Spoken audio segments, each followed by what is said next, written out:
Books presents an unabridged recording of Hold Me Closer, Necromancer by Lish McBride, narrated by Jonathan Todd Ross as the voice of Sam, with Chris Sorensen, and directed by Megan Barrickman.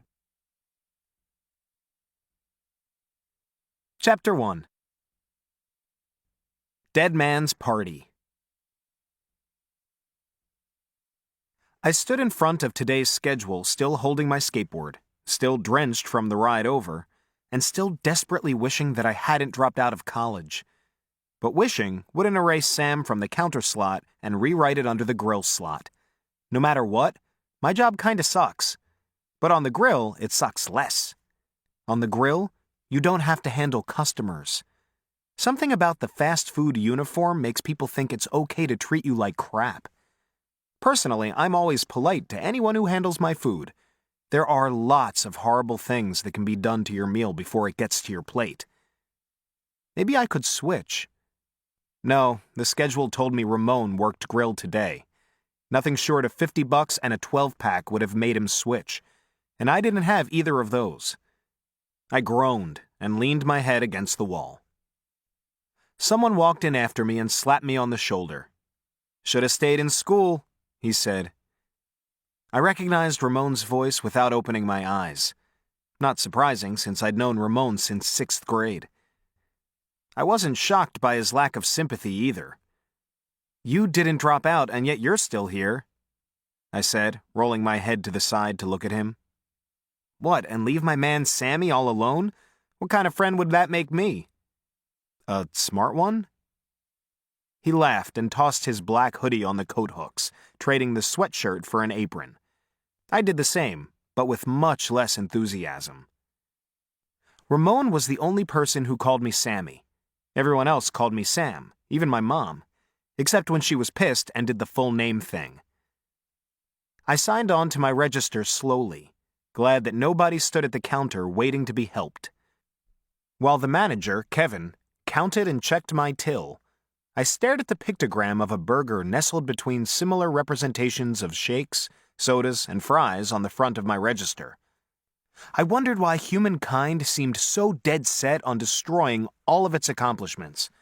We draw on cave walls, spend thousands of years developing complex language systems, the printing press, computers. And what do we do with it? Create a cash register with the picture of a burger on it, just in case the cashier didn't finish the 2nd grade. 1 step forward, 2 steps back. Like an evolutionary cha-cha. Working here just proved that the only thing separating me from a monkey was pants. And no prehensile tail, which I wish I had. Oh, the applications. My name is Sawin Corvus Lacroix, and I am a fry cook. I tried to take some pride where I could. If I was going to be a dropout loser, then I was going to be the best dropout loser. That pride came with some complications because it always depressed me to spot anyone, short of a manager, working fast food over the age of 18. I didn't look in any mirrors until I got home and out of my uniform. It was better that way. "There you go, Sam!" Kevin shut my till and wandered off. We had a bet going to try and guess what it was he did in his office. Frank was pretty sure he was into some sort of online role-playing game. Ramon thought he was planning to take over the Yakuza, and Brooke was convinced that he had a crippling addiction to romance novels. These all sounded plausible, except for Ramon's, though he insisted he had proof. But I didn't think Kevin could be that interesting. He probably just slept.